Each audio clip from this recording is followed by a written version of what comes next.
की बात, अपनी बात, बात बात में बात। आज की बात में आजकल पितृपक्ष है, श्राद्ध के कार्य हो रहे हैं, तर्पण हो रहे हैं।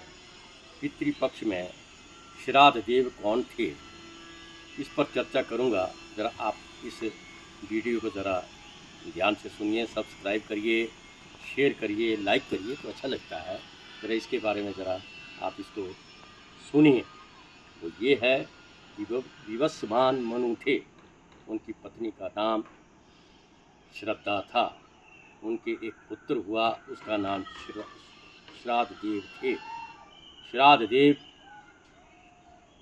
15 दिन के लिए केवल एक पक्ष के लिए ही देवता बन गए और वो केवल आराध्या और सेव्या केवल एक पक्ष के लिए ही हुए। इस पर विवस्वान मनु ने सोचा कि मेरे एक पुत्र है, उसका नाम श्राद्ध देव है, लेकिन वो केवल मात्र 15 दिन एक पक्ष के लिए ही देवता बन गए। मैं दूसरे पुत्र की इच्छा करता हूँ। उन्होंने ऋषि वशिष्ठ को बुलाया और पुत्रेष्टि यज्ञ करना प्रारंभ कर दिया। लेकिन विवस्वान मनु की पत्नी श्रद्धा में कितनी ताकत होती है देखिए।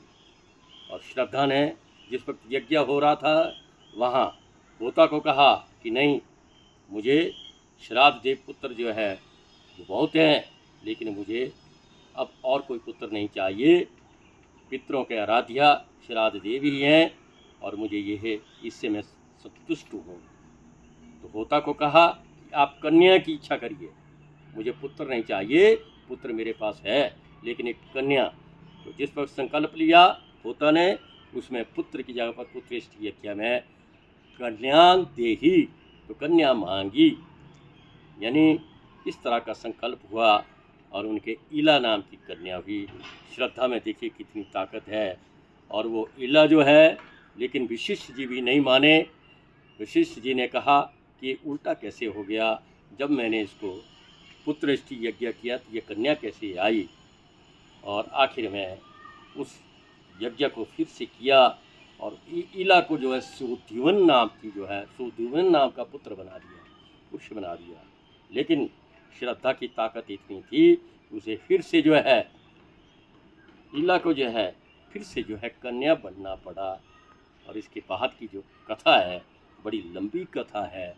मैं यहाँ तक कहना चाहता हूँ कि वो इला जो है इला ही रही लाख प्रयत्न करने पर भी। लेकिन जो विवस्वान मनु की पत्नी थी श्रद्धा ने उसको कन्या मांगी और कन्या ही रही।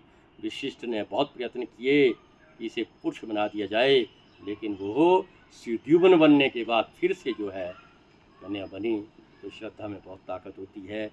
श्रद्धा दीयते तश्राद्धम, तो श्राद्ध देव 15 दिन के लिए जो ये पक्ष आता है, ये भगवान श्राद्ध देव के लिए समर्पित है, उनको अर्पण है। उनको प्रसन्न करने से श्रद्धा को भी प्रसन्न करना चाहिए और श्राद्ध देव को भी प्रसन्न करना चाहिए। इनको प्रसन्न करने से सभी पितर प्रसन्न होते हैं, नहीं तो पितर जो है वो शोक में चले जाते हैं। और एक बात और, इसे अनुभव करना, ज़रूर अनुभव करिए। ऐसा है, फूलों में सुगंध देखी नहीं जाती, अनुभव की जा सकती है। दूध में दही देखी नहीं जाती, अनुभव की जा सकती है। और वैसे ही रसोई की सुगंध देखी नहीं जाती, अनुभव की जा सकती है।